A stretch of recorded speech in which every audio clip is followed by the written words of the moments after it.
ছেলের বউয়ের পা থেকে মাথা পর্যন্ত তাকিয়ে চোখ বড় করে রিনা খান বলল, বৌমা এসব কি পরেছ?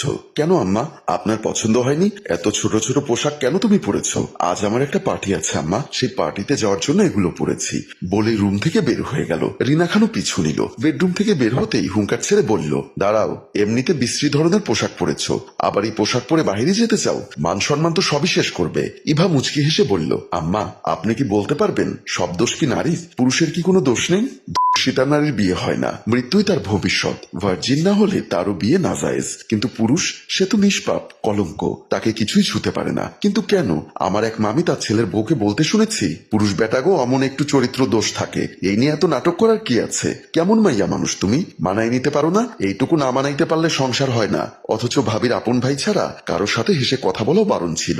নারীর কলঙ্ক কাটে না, আর পুরুষের কলঙ্ক লাগে না কখনো। নারী জন্ম থেকেই দোষী, তার সব দোষ থেকে বড় দোষ সে নারী। নারী হয়ে জন্ম নিয়েই তারা জন্ম পাপ। তুমি এসব কথা আমাকে বলছো কেন?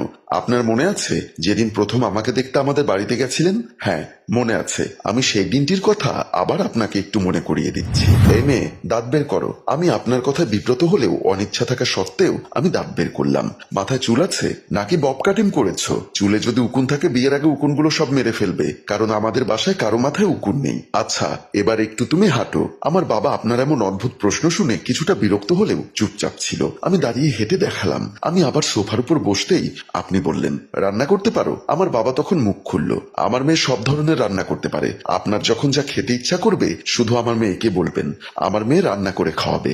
আপনার মেয়ে প্রিয়া বলল, তোমার কি ফেসবুক আইডি আছে? আমি বললাম, হ্যাঁ আছে। নিশ্চয়ই নেচে নেচে ভিডিও করো?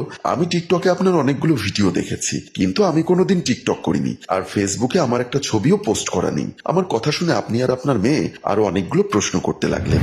আমি সব প্রশ্নের উত্তর দিতে পারায় আপনি আমাকে আংটি পরিয়েছিলেন। এখানে দোষের কি হলো? মেয়ে দেখতে গেলে তো আমরা প্রশ্ন করবই। আমি তো বলিনি আপনারা দোষ করেছেন, কিন্তু আমার এমন পোশাক দেখে এখন কেন আপনি দোষ মনে করছেন? আপনার মেয়ে প্রিয়া প্রতিদিন রাত বিরাতে ছোট ছোট পোশাক পরে বাসার বাহিরে যায়, অনেক সময় রাত বিরাতে বাসার বাহিরে থাকে, তখন তো কোনো প্রশ্ন করেন না। আমার মেয়ের সাথে তুমি তোমার তুলনা দিচ্ছ? বিয়ের আগে মেয়েরা এরকম একটু ছোট ছোট পোশাক পরতেই পারে। আপনি সেদিন আমাকে দেখতে গিয়ে একই কথা আমাকে বলেছিলেন। আম্মা আমিও তো কারো মেয়ে। আপনি আমাকে যেদিন দেখতে গিয়েছিলেন সেদিন প্রশ্ন করতে করতে এক পর্যায়ে আমার হাত ধরে আমার বেডরুমে নিয়ে গেছিলেন। মনে পড়ে আপনি কি কি জিজ্ঞাসা করেছিলেন আমাকে? মনে করে দেখুন তো। টান দিয়ে বেডরুমের ভেতর ঢুকিয়ে আপনি আমাকে বললেন, তোমাকে একটা ব্যক্তিগত প্রশ্ন করি, সঠিক উত্তর দেবে। তোমার কি বিকেনি নাইট ড্রেস, ছোট ছোট শর্ট ড্রেস এগুলো কি আছে? আমি অবাক হয়ে বললাম, এগুলো আমি কোনোদিন পরিনি, আর এগুলো আমার নেই। আহা তুমি আমাকে সত্য কথা বলো, কোনো সমস্যা নেই, বিয়ের আগে মেয়েরা এগুলো পরতেই পারে। আমি সত্য কথা বলছি, আমি ছোট ছোট ড্রেস কোনোদিন পরিনি।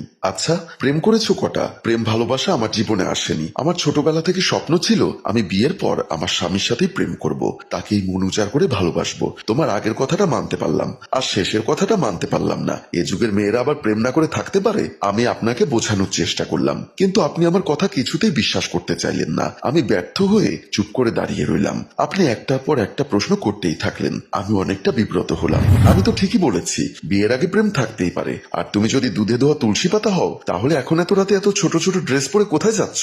খুব সুন্দর প্রশ্ন করেছেন, কিন্তু এত সুন্দর প্রশ্ন যদি একদিন আপনার মেয়েকে করতেন, তাহলে হয়তো আপনার মেয়ের এত বড় সর্বনাশটা হতো না। এবার কথা শুনে রিনা খান চোখ বড় বড় করে বলল, কি সর্বনাশ হয়েছে? আপনার সর্বনাশের কথা জানতে হলে 4 মাস আগের এক রাতের কথা আপনার মনে করতে হবে। কোন রাত? যে রাতে আপনার ছেলে আর আমি আপনার দরজার সামনে গিয়ে আপনার দরজায় ধাক্কা দিচ্ছিলাম। তারপর আপনি দরজা খুলে ঘুম ঘুম চোখে রুম থেকে বের হয়ে আসলেন। আপনার ছেলে বলল, মা প্রিয়া কোথায়? আপনি কিছুটা রাগান্বিত হয়ে বললেন, এত রাতে তুই দরজা ধাক্কা দিয়ে প্রিয়াকে খোঁজ করছিস কেন?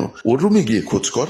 মা আজ তোমার অবহেলার কারণেই এমনটা হয়েছে। কি হয়েছে? থানা থেকে কল করেছে, প্রিয়াকে নাকি একটা আবাসিক হোটেল থেকে আটক করেছে। কি বলিস? এটা আমি বিশ্বাস করি না। আব্বু থানায় গেছে, প্রিয়াকে নিয়ে আসলে তারপর তুমি বিশ্বাস করবে। তোমাকে কতবার বলেছি প্রিয়াকে একটু সাবধান করো, উচ্ছৃঙ্খল হয়ে চলাফেরা করতে নিষেধ করো, কিন্তু তুমি আমার কোনো কথা শোনো না। আমিও তোকে আগে থেকে বলেছি আমার মেয়ের কোনো বিষয়ে নাক গলাবি না। আমার মেয়ে হয়তো ষড়যন্ত্রের শিকার। পুলিশ একটা আবাসিক হোটেল থেকে অনেকগুলো মেয়ের সাথে তোমার মেয়েকে আটক করেছে। এখানে ষড়যন্ত্রের গন্ধ পাচ্ছ কোথা থেকে? তোরা তোদের রুমে যা, আমি প্রিয়ার বিষয়টা দেখব। আমরা আর কোনো কথা না বলে আমাদের রুমের দিকে চলে গেলাম। ঘন্টাখানেক পর আমার শ্বশুর প্রিয়াকে নিয়ে বাসার ভেতর প্রবেশ করতেই আপনাকে দেখে প্রিয়া কান্না করতে করতে আপনাকে জড়িয়ে ধরে বলল, আম্মু বিশ্বাস করো, যা শুনেছ সব মিথ্যা, আমার বিরুদ্ধে ষড়যন্ত্র।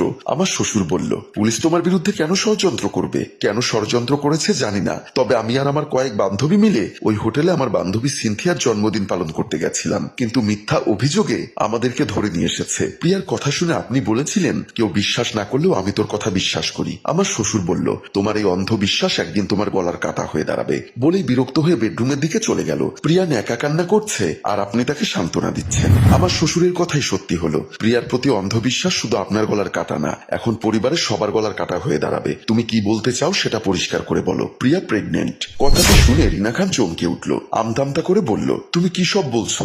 আমি যা বলছি সত্যি বলছি। আমি বিশ্বাস করি না। আপনি হয়তো কোনো কিছুই বিশ্বাস করেন না। আপনার মেয়ের কোনো দোষই আপনার চোখে দেখতে পান না। আমি এই ছোট ছোট ড্রেস পরেছি সেটা আপনার চোখে পড়েছে, কিন্তু প্রিয়া ছোট ছোট ড্রেস পরে কোথায় যায়, সেদিন কোন হোটেলে কেন ধরা পড়েছিল সে খোঁজটাও আপনি নেননি। যদি খোঁজ খবর নিতেন তাহলে প্রিয়া 4 মাসে প্রেগনেন্ট হতো না। বৌমা তুমি সত্যি বলছো? এমন সময় অপু এসে পাশে দাঁড়িয়ে বলল, মা ইভা যা বলছে সত্য বলছে। তোমার চোখে আঙ্গুল দিয়ে দেখানোর জন্যই আমার কথা ইভা ছোট ছোট ড্রেস পরে তোমার সামনে নাটক করেছে। তোমাকে তো এমনিতেই আমরা কোনোভাবে বোঝাতে পারি না, তাহলে ওর গর্ভের সন্তানের বাবাকে? প্রিয়া তার অনেক ছেলে বন্ধুর সাথে এই শহরের অসংখ্য হোটেলে যাতায়াত করত, এখনো নিজেই জানে না ওর গর্ভের সন্তানের বাবাকে। কথাটি শোনা মাত্র রিনা খানের মাথায় যেন আকাশ ভেঙে পড়ল। কান্না করতে করতে বলল, তুমি ঠিকই বলেছো বৌমা, আমার মেয়েকে আমি অতিরিক্ত প্রশ্রয় দিয়েছি, উল্টো নিজের ছেলের বউকে শাসন করেছি। আমার অন্ধবিশ্বাস আজ আমার গলার কাটা হয়ে দাঁড়িয়েছে। প্রিয় ভিউয়ার্স, শাসন করুন কিন্তু শোষণ নয়। ভালোবাসুন, ভালোবাসা পাবেন, কিন্তু এমন অন্ধবিশ্বাস করবেন না যার কারণে ধ্বংসের দ্বার প্রান্তে গিয়ে দাঁড়াবেন। গল্পটি ভালো লাগলে লাইক, কমেন্ট ও শেয়ার করুন। গল্পটির রচনায় ফেরদৌস অপু, পরিচালনায় মোশাররফ হোসেন মৃদুল, চিত্রগ্রহণ ইফতি হুসাইন। ধন্যবাদ।